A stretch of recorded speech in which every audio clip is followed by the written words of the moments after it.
Sepak bola selalu dipenuhi dengan keajaiban.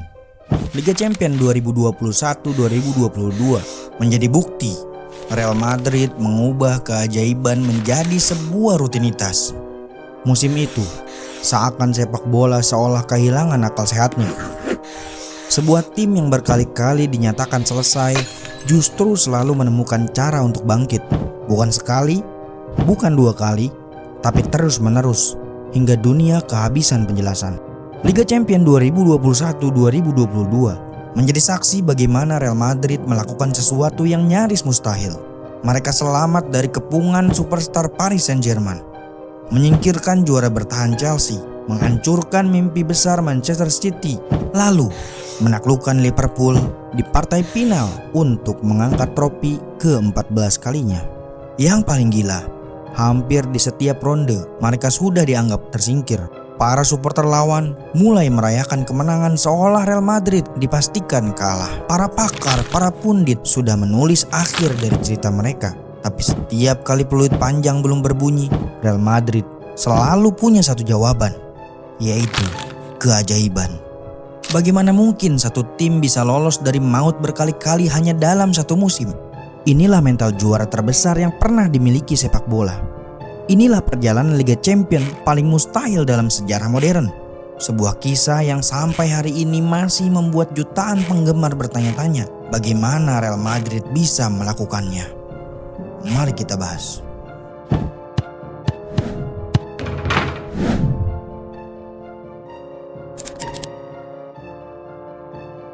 Musim itu dimulai dengan gemuruh optimisme di seluruh Eropa. Tapi bukan untuk Real Madrid. Klub-klub raksasa lain sibuk memamerkan kekuatan mereka.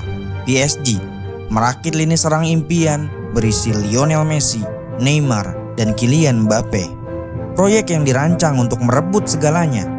Manchester City di tangan Pep Guardiola tampak begitu sempurna, begitu efisien, begitu dekat dengan trofi yang selama ini luput dari genggaman mereka. Chelsea, sang juara bertahan, ingin membuktikan gelar mereka bukan kebetulan semusim. Dan Liverpool dipimpin Jurgen Klopp membawa dendam yang belum tuntas sejak 2019. Datang dengan Salah, Mane, dan Diaz siap membakar Eropa. Di tengah gegap gempita itu, Real Madrid nyaris tak terlihat. Carlo Ancelotti, pelatih yang tahu betul rasanya menaklukkan benua ini, justru dipandang sebagai tanda tanya besar. Ronaldo telah pergi, skuadnya dianggap menua. Para kritikus bertanya-tanya apakah dia orang yang tepat, apakah dia punya cukup waktu untuk membangun kembali sesuatu yang sudah dianggap usang. Tak ada yang tahu bahwa di balik semua keraguan itu tersimpan kombinasi paling berbahaya yang pernah dimiliki sepak bola Eropa. Kecerdikan tua Luka Modric, keliaran muda Vinicius Junior, dan tembok kokoh Thibaut Courtois, dan seorang pria yang akan menulis ulang sejarahnya sendiri, Karim Benzema. Fase grup sebenarnya dimulai dengan cukup tenang. Kemenangan tandang atas Inter Milan berkat gol telat Rodrigo, disusul pembantaian 5-0 atas Shakhtar Donetsk. Semua tampak mulus, sampai sebuah malam yang tak masuk akal tiba di Santiago Bernabeu. Sheriff Tiraspol, klub antah berantah yang bahkan asing di telinga pecinta sepak bola, datang dan sukses mempermalukan Madrid dengan skor 2-1. Stadion terdiam, publik Eropa pun tertawa dan bertanya-tanya, benarkah Madrid yang sekarang sudah selemah ini? Tapi bukan Real Madrid namanya kalau tidak punya mental baja. Mereka menjawab tamparan itu dengan menyapu bersih sisa laga tanpa celah dan menutup fase grup dengan torehan 15 poin. Ketakutan sesaat itu pun langsung sirna. Namun tak ada yang tahu kalau badai yang sesungguhnya baru saja dimulai. Memasuki babak 16 besar, takdir langsung mempertemukan Madrid dengan monster menakutkan, Paris Saint-Germain. Dengan adanya Messi, Neymar, dan Mbappe di garis depan, mayoritas pengamat sepak bola berani bertaruh bahwa perjalanan Madrid akan berakhir tragis di tangan raksasa Prancis tersebut. Benar saja, saat leg pertama digelar, PSG langsung mendominasi permainan tanpa ampun. Meski eksekusi penalti Lionel Messi berhasil dimentahkan oleh Courtois, Kylian Mbappe, sosok yang digadang-gadang bakal jadi suksesor tahta sepak bola dunia, muncul sebagai pembeda di menit-menit akhir lewat aksi solo golnya yang menghancurkan pertahanan Madrid. PSG unggul 1-0. Petaka semakin menjadi-jadi saat leg kedua dimainkan di rumah mereka sendiri, Santiago Bernabeu. Mbappe kembali mencetak gol di babak pertama yang membuat agregat berubah menjadi 2-0 untuk keunggulan PSG. Bernabeu yang biasanya angker seketika hening. Logika sepak bola mengatakan mencetak 3 gol dalam waktu 45 menit melawan tim bertabur bintang seperti PSG adalah hal yang mustahil. Tapi disinilah sihir Bernabeu mulai bekerja. Berawal dari pressing ketat Benzema, Gianluigi Donnarumma melakukan blunder fatal. Bola liar langsung disambar Vinicius Junior yang dengan cerdik mengirim umpan manja kepada Benzema dan gol. Gawang PSG bobol dan Bernabeu kembali bergemuruh. Belum sempat PSG menata mental, Luka Modric membelah lini tengah lewat umpan terobosan magisnya kepada Vinicius. Meski sempat dikepung bek lawan, bola berhasil dikembalikan kepada Modric yang kemudian melihat posisi Benzema dalam keadaan bebas. Tanpa ampun, Benzema kembali menaklukkan Donnarumma. Skor malam itu 2-1. Agregat imbang 2-2. Dan para pemain PSG mulai gemetar ketakutan. Hanya berselang beberapa detik setelah kick-off babak kedua dimulai, Madrid langsung menekan seperti kesurupan. Rodrigo sukses merebut bola, mengoper kepada Vinicius yang pergerakannya sempat ditutup oleh Marquinhos. Namun, tanpa diduga, Benzema sudah mengintai seperti predator di belakang kotak penalti. Lewat satu sentuhan halus bagian luar kakinya, bola meluncur deras melewati Donnarumma. Bernabeu meledak dalam histeria massal. Hat-trick Benzema tuntas hanya dalam waktu 17 menit. Real Madrid menang 3-1. Agregat berbalik 3-2. 3 untuk Real Madrid, 2 untuk PSG. Paris Saint-Germain pun menangis tersingkir. Dan dunia baru saja menyaksikan salah satu aksi comeback paling gila sepanjang sejarah sepak bola. Ujian berikutnya tak kalah berat. Sang juara bertahan, Chelsea, sudah menanti di babak perempat final. Tapi pada leg pertama di Stamford Bridge, Karim Benzema seolah sedang bermain di dunianya sendiri. 2 sundulan maut yang sangat presisi ditambah 1 gol memanfaatkan blunder fatal Edouard Mendy sukses melengkapi hat-trick beruntun sang striker. Chelsea cuma bisa membalas 1 gol lewat Kai Havertz. Madrid pulang membawa kemenangan 3-1 dan di atas kertas sudah menggenggam 1 tiket semifinal.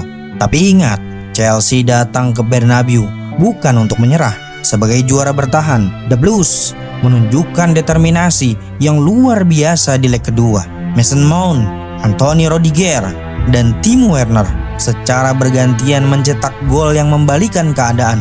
Hanya dalam sekejap, agregat berbalik menjadi 4-3 untuk keunggulan Chelsea tentunya. Madrid yang tadinya di atas angin, kini terpojok di tepi jurang eliminasi dan membutuhkan keajaiban instan di malam itu.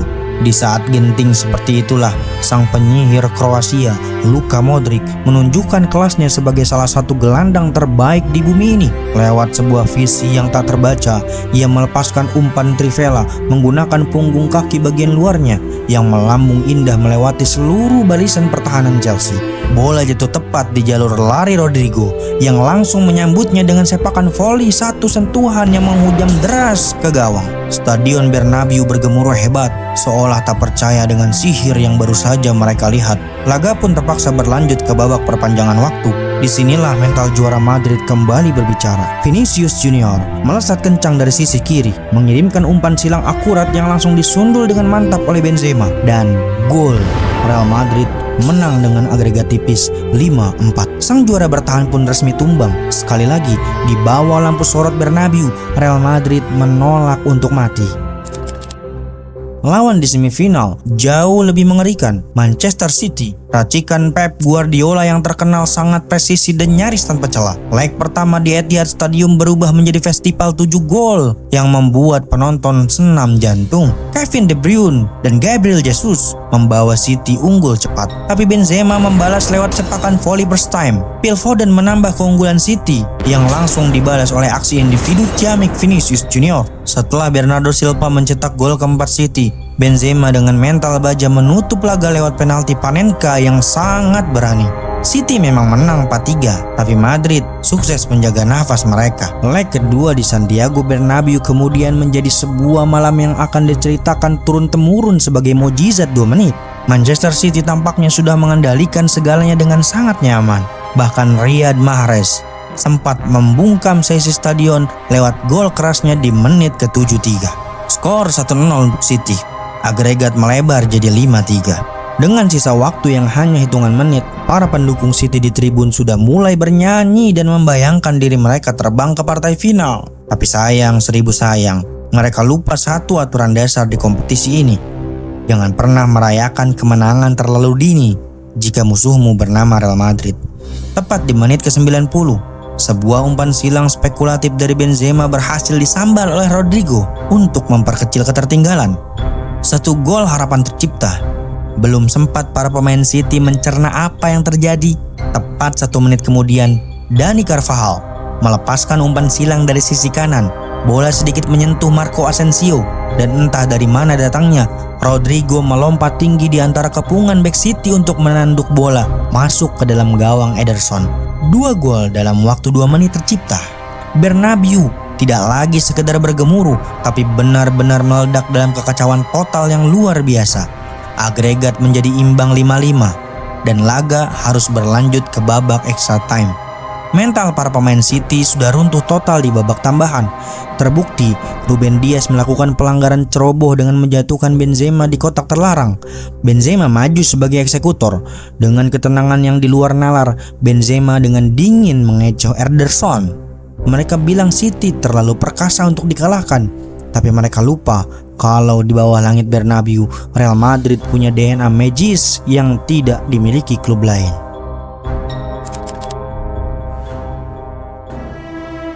Partai puncak yang dinanti pun tiba di Paris. Liverpool menantang Real Madrid. Coba kalian bayangkan posisi Liverpool saat itu. Mereka sedang dalam misi suci mengejar status quadruple, alias 4 trofi dalam semusim setelah sukses mengawinkan Piala Liga dan Piala FA. Gelar Premier League mereka lepas pun cuma gara-gara selisih 1 poin tipis dari Manchester City di hari terakhir. Jadi, trofi Liga Champions adalah harga mati demi menyempurnakan musim mereka. Terlebih lagi, laga ini mengusung misi balas dendam setelah kekalahan menyakitkan mereka dari Real Madrid di final Kiev 4 tahun silam. Sejak peluit pertama dibunyikan, The Reds langsung mengurung pertahanan Madrid tanpa ampun. Trent Alexander-Arnold mengirim umpan silang berbahaya yang langsung disontek oleh Mohamed Salah. Namun Thibaut Courtois dengan sigap menepisnya. Salah melepaskan tendangan melengkung. Sadio Mane mencoba peruntungannya lewat sepakan kerasnya. Namun berkali-kali kiper asal Belgia itu berdiri tegak layaknya tembok raksasa yang menolak roboh. Di tengah gempuran badai Liverpool, Real Madrid justru dengan sangat tenang mencuri momentum mereka. Federico Valverde melakukan tusukan mematikan dari sisi kanan, melepaskan umpan silang mendatar yang sangat tajam ke kotak penalti. Dan di sana, Vinicius Junior menyelinap tanpa kawalan di tiang jauh untuk menjeploskan bola ke gawang Alisson Becker. Real Madrid unggul 1-0. Tersengat oleh gol tersebut, Liverpool meningkatkan intensitas serangan mereka habis-habisan. Mohamed Salah berkali-kali mendapatkan peluang emas 1 lawan 1. Tapi malam itu, Courtois benar-benar menjelma menjadi sosok monster di bawah mister gawang. Total 9 penyelamatan krusial ia catatkan malam itu. Sebuah performa penjaga gawang terbaik yang pernah disaksikan dalam sejarah partai final kompetisi Eropa. Ketika peluit panjang akhirnya berbunyi, Real Madrid 1, Liverpool 0. Sang Raja Eropa kembali menegaskan tahtanya dengan merengkuh gelar Liga Champions ke-14 mereka. Sekaligus menutup sebuah musim yang penuh dengan keajaiban demi keajaiban. Mulai dari kekalahan memalukan atas Sheriff di awal musim, aksi hat-trick heroik Benzema yang menjatuhkan PSG, sihir Trivela Modric yang membungkam Chelsea, mukjizat 2 menit Rodrigo yang menghancurkan Manchester City, hingga puncaknya, gol tunggal Vinicius dan ketangguhan Courtois di Paris. Perjalanan ini akan terus dikenang selama sepak bola masih dimainkan di atas bumi ini. Lewat musim yang luar biasa ini, Carlo Ancelotti resmi menobatkan dirinya sebagai pelatih pertama dalam sejarah yang mampu mengoleksi 4 gelar Liga Champions. Karim Benzema menuntaskan musim terbaik sepanjang hidupnya, menyejajarkan namanya dengan barisan penyerang legendaris dunia. Thibaut Courtois menorehkan standar baru yang sangat tinggi bagi para kiper generasi masa depan. dan Vinicius Junior resmi memperkenalkan dirinya kepada dunia sebagai mega bintang baru yang lahir dari tekanan terbesar sepak bola Eropa. Percayalah, ini semua bukan sekedar faktor keberuntungan semata. Ini bukan sebuah kebetulan yang bisa terjadi berulang kali sampai 6 kali dalam satu musim yang sama. Ini adalah Real Madrid, sebuah klub yang seolah-olah punya perjanjian gaib dengan drama, dengan aksi comeback, dan dengan malam-malam horor yang seharusnya sudah berakhir, tapi selalu menemukan cara misterius untuk tetap hidup lama. Pada musim itu, mereka sukses membuktikan sekali lagi kepada dunia bahwa gelar juara tidak pernah diberikan kepada tim yang terlihat hebat di atas kertas, melainkan kepada tim yang menolak untuk percaya bahwa segalanya sudah selesai. Bagaimana menurut kalian? Apakah perjalanan Real Madrid di Liga Champions musim 2021-2022 ini adalah kisah comeback paling gila dan paling mustahil yang pernah ada dalam sejarah sepak bola? Atau kalian punya versi comeback klub lain yang tak kalah magis? Tulis pendapat kalian di kolom komentar. Jangan lupa untuk like, share, dan subscribe channel ini agar kalian tidak ketinggalan video-video epic seputar dunia sepak bola lainnya. Saya Hekam, pamit undur diri. Sampai jumpa di video berikutnya. Bravo!